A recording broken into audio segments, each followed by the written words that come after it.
Hi guys! Meron akong ituturo sa inyo. Simple step lang.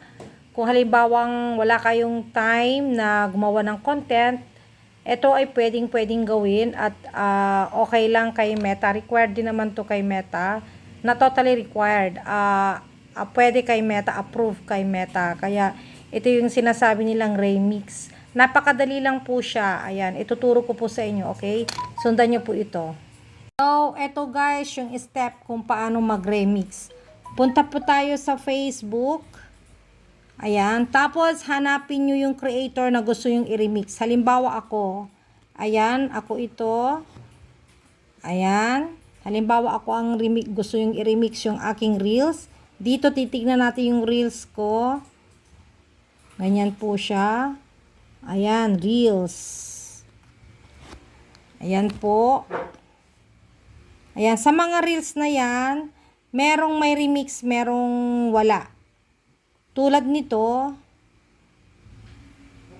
Ayan, tulad niyan. Tignan natin ha. Wala siyang nakalagay na remix. So, ito is hindi pwede. Okay? Hindi po pwede. Kaya, ito, hanap tayo ng may remix. Halimbawa, ito. Ayan, tignan po natin dito sa tatlong dot. Ito. Ayan. Tapos, ayan, meron siyang remix your reel. Kaya ito pwede siya. Kaya ito pwede. Halimbawa, i-remix natin yan. Ayan. Dapat naka-video po sa inyo ito dito sa kabila. Dito kayo sa kabila. Parang nanonood lang. Pero dapat gumagalaw-galaw po kayo. Hindi po siya pwedeng hindi gumagalaw. Ayan. Tapos, pindutin nyo yan. Ayan, ganyan po siya nagsasalita. Tapos dito kayo ha, guys ha. Ayan, naka-video po sa inyo, nakaharap. Okay? Tapos kayo naman, kung nakikinig kayo, gumalaw-galaw kayo, hindi pwedeng static. Ganyan po yung remix. Hanggang matapos po yan. Ayan.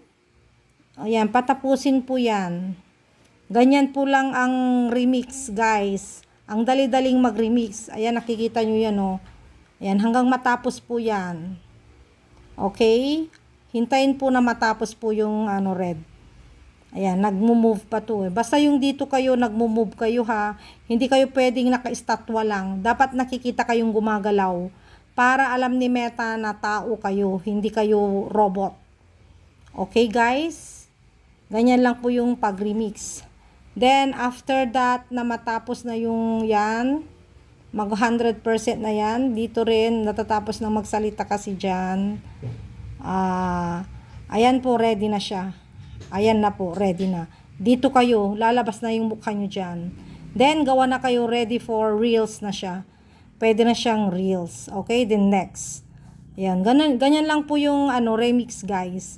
Sana may natutunan kayo sa aking tutor, simple tutor, how to remix. Okay guys, pag nagustuhan po ang ating video, please like, share, and follow. Follow for more. Bye!